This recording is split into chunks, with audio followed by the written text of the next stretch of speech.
Hi, everyone. Welcome to this reading. This is going to be one of those series readings where I'm doing a bunch in a really short space of time so that the messages and energies might overlap. Please be open to searching more. If it is that you want more, then you can find more in the three.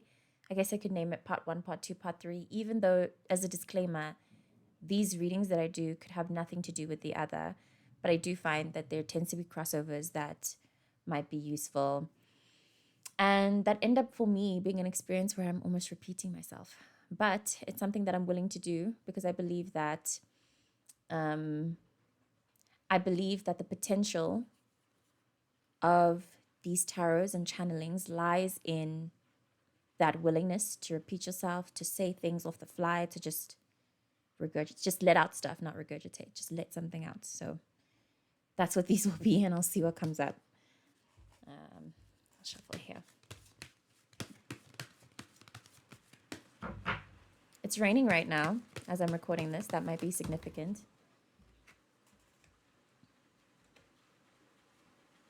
Yeah, these are wonderful opening energies. And as I noted that it's raining, let me just close the window.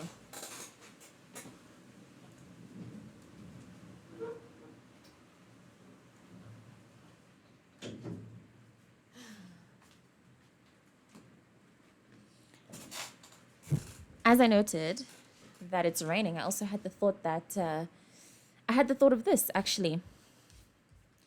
The Nine of Cups and the Nine of Pentacles. I had the thought of abundance and a showering of gifts. If by chance you don't feel that, I must say I'm definitely far from this frequency at this time. So delivering this might be a little bit tricky, but I do want to capture the sense of achievement and wholeness that you're due to experience very, very soon or are hopefully experiencing right now. And if by chance this might be difficult to find, then I do recommend, even for me, feeling like I said, the opposite of this, finding tools, methods, perceptions, just little ways of thinking that can uplift you and keep you here. It might not be as effective as you would hope it to be in the moment, but you'll find with consistency, like throughout the day, if you keep up the habit of finding something to be grateful for, you'll find that by the end of the day, you're in a much happier mood. You're able to achieve presence easier. You find you can breathe easier. You just feel better, better than you would have on a normal, regular day where you didn't go about being grateful for things. I've recommended this before. Keep like a notes app on your phone or somewhere, on a piece of tech that you use often, or even on a piece of paper and a pen that you keep close by you. I think that kind of stuff we have to be more intentional about practicing that kind of stuff, where we go out of our way to keep a pen and paper nearby, or we go out of our way to keep a file or a folder in our phones or our computers, where we upkeep being grateful for something so that we can keep staying in the moment. Because I think that without the sense of achieving this, especially in the time that I'm recording this, it will be very difficult for you to feel the sense of pride from your own soul that feels like it's trying to come out. Like each of our souls, ancestors, higher selves, maybe a future version of yourself is, I'm receiving the sense of, that figure reaching back to you to try to get you to like, be okay, be happy, be grateful, be present. Everything is fine, regardless of what's happening. Everything is fine. You're fine. You're on the right path. And at this point, you've done enough work to realize that there's nothing that can actually put you off of your right path. You will always be connected to it. This sense of like fulfillment that's true to you and to what you believe, that connects you to the moment and connects you to be able to enjoy things more where you're also able to find the little joys. Maybe that is something that could actually help you. Look to the little joys. Try to actively get a laugh out of your loved ones. Make them laugh. You know how to make people you love laugh. Make them laugh. Have a laugh with them. Share a moment with them. Be present. I feel called to mention as well the Eric Dane messaging that's coming out now from his Netflix, I think, interview. I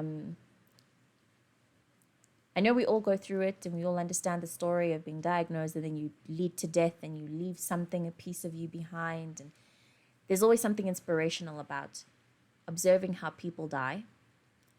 But I think there's something very special about the way Eric Dane has kind of died in front of us. The words that he says, they're all very important. And I really appreciate the essence of his eyes and how, despite his inability to be in full contact with his senses and his body, he's still alive through his eyeballs and the things he's saying. I think something about watching that interview could be very helpful in bringing people to a sense of presence so that we can get connected again with what matters.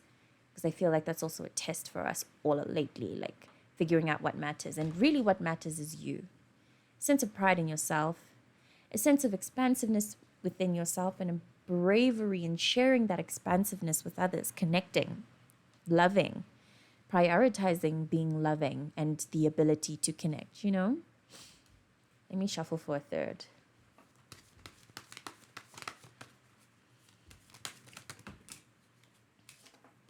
Oh, yes. The messaging is so obvious. Exactly.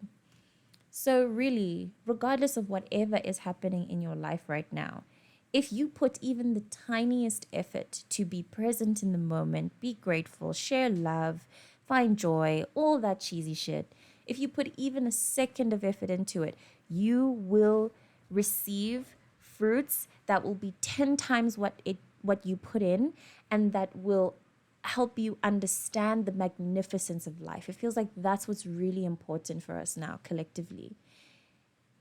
Life is beautiful. Yes, life is so beautiful, and we have to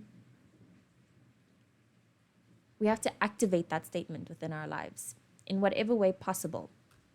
Being proud of yourself, enjoying the moment, possibly eating fruit, eating grapes. That's been a very euphoric experience for me lately, especially when the grapes are nice and crisp and like the right kind of sweet.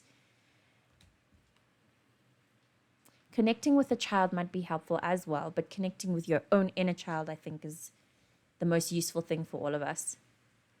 Drawing, doodling, playing, jumping up and down, like literally jump up and down. Regardless of what you're feeling, I sometimes do this when I don't know, maybe even to prove to myself the somatic experience of life. Even if I don't feel joyful inside, I do an action that represents joy, and then you'll be able to feel that sense of joy kind of being pulled out of you by this action you're doing. So it's a lot like dancing to your favorite song, but it can be as simple as going, yay, yay, and you have nothing to yay about, but you're still yay. Can you feel that if you do that? I felt it just now. There are some things, and smiling as well. Just a little perk of your cheeks, just a little bit. Even if you don't feel anything, just smiling will bring about something inside of you that's going to grow and become and permeate more of your life and stay with you throughout the day, like a ritual. I think that's all. The joy in these cards are so obvious, and the motivation and invitation to really experience your life. You know what? Experience it. And it's not even a matter of just romanticizing it. Just be present, try to be yourself, try to be chill, try to relax, try to really embody the fact that you are always okay and you really don't have to do nothing else but enjoy yourself. The truth. What if that's the truth? What if God, with God's face and eyes and ears and in any way that you will be able to understand, came to you and said, you can do whatever you want. I promise you'll be okay. Regardless of what decision you make, you're going to be fine. If you could do anything you want, it doesn't matter. It doesn't matter if you could do anything. Right now, we'll take it moment by moment. If there's anything that you can do to make you happy, get yourself ice cream, watch your favorite childhood movie, cuddle inside a blanket. Get a soft blanket and wrap it around you. And do this. Wiggle like this. You know? Anything. Anything. Anything. Wow.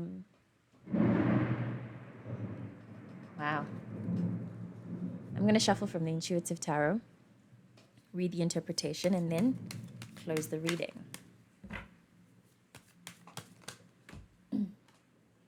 Okay. Interesting. So we have the Five of Discs, and then we have the Emperor that just kind of shoved its way through.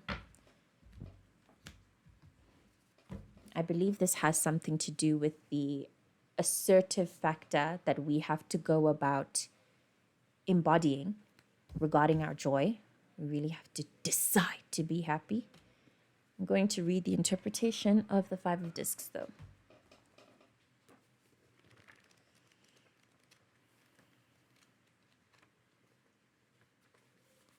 We have moving house, a change of life and circumstance, travel, new opportunities appear after a period of strife and adversity.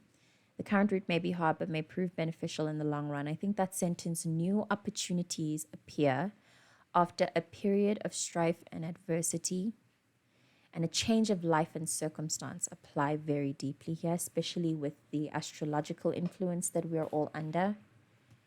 It feels a little bit Uranian. I posted on Twitter. It feels a lot like the Fool. Like a lot of what we are facing right now can't really be described, predicted. Lots of unknowns everywhere that's kind of making our ability to make decisions a little bit foggy. But like I said, your best bet is to follow your joy and be very intentional about choosing it moment to moment. Thank you for watching. I really hope this was helpful, and I really hope that you are looking forward to your days ahead, as I think they'll be very enjoyable, considering the cards and everything. And I will see you in the next reading.